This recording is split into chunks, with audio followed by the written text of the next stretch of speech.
Praise the lord. మనం bible వాక్యం చూద్దాం. కీర్తనలు 147 అధ్యాయము 2-3 వచనాలు. యెహోవాయే యెరూషలేమును కట్టువాడు, చెదిరిన ఇజ్రాయేలును బాగు చేయవాడు, గుండె చెదిరిన వారిని ఆయన బాగు చేయవాడు, వారి గాయములు కట్టువాడు. గుండె చెదిరిన వారిని ఆయన బాగు చేయవాడు.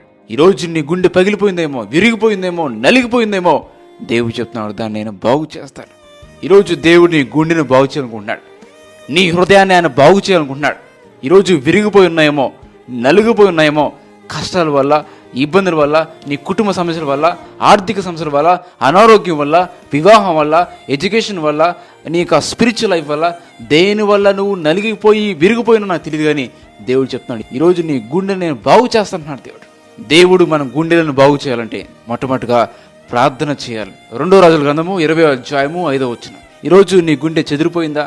ఈరోజు నీ గుండె నలిగిపోయిందా? దేవుడు చెప్తున్నాడు నువ్వు ప్రార్థన చేయి. దేవునికి ప్రార్థన చేస్తే దేవుడు నీ గుండెను బాగు చేస్తాడు. నెంబర్ 2, రెండోది ఏంటంటే విధేయులై ఉండాలి. నువ్వు దేవుడికి విధేయత చూపిస్తే, దేవుడు చెప్పిన మాట చెప్పినట్టు విని చేస్తే దేవుడు నీ హృదయాన్ని బాగు చేస్తాడు, నీ సమస్య నుంచి విడిపిస్తాడు, నీకు నెమ్మదిస్తాడు. నెంబర్ 3, మూడోది ఏంటంటే దేవుని వాక్యమును మనం చదవాలి, ధ్యానించాలి. కీర్తనలో 107వ అధ్యాయం 20వ వచనం.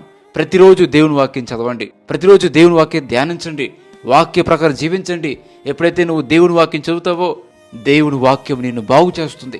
నీ వాక్యమే నన్ను బ్రతికించును, బాధల్లో నాకు నెమ్మదించునని చెప్పి వాక్యం సెలవిచ్చినట్టు ఎప్పుడైతే దేవుని వాక్యం అని చదువుతామో, దేవుని వాక్యాన్ని ధ్యానిస్తామో, మన బాధల్లో, మన ఇబ్బందులు, కష్టాల్లో ఆ వాక్యం మనను బాగు చేస్తుంది. కాబట్టి ప్రతిరోజు దేవుని వాక్యం ధ్యానించండి. 4వది, నెంబర్ 4, దేవుని యొద్దకు రావాలి. హోషేయ గ్రంథము 6వ అధ్యాయము 1వ వచనం. దేవుడు నీ గుండెను బాగు చేయాలంటే, నిన్ను స్వస్థపరచాలంటే, నీ జీవితాన్ని కట్టాలంటే నువ్వు దేవుని దగ్గర రావాలి. ఎవరైతే దేవుని దగ్గరికి వస్తారో, ఎవరైతే ప్రభు పాదాలు పట్టుకుంటారో దేవుడు వాళ్ళ గుండెను బాగు చేస్తాడు. నెంబర్ 5, 5వది, మందిర అనుభవం కలిగి ఉండాలి. మత్తయి సువార్త 12వ అధ్యాయం 9-13 వచనం. మనం దేవుడి మందిరం రావాలి, దేవుడి మందిరం ఉండాలి, ఆయన సన్నిధిలో మనం గడపాలి, దేవుడు పరిచయం చేయాలి. మన జీవితంలో దేవుడు కార్యం చేస్తాడు, నీ చెదిరిపోయిన గుండెని ఆయన బాగు చేస్తాడు. అలానే 6వది, హెబ్రీ రాసిన పత్రిక 12వ అధ్యాయం 13వ వచనం, దేవుని మార్గంలో నడవాలి.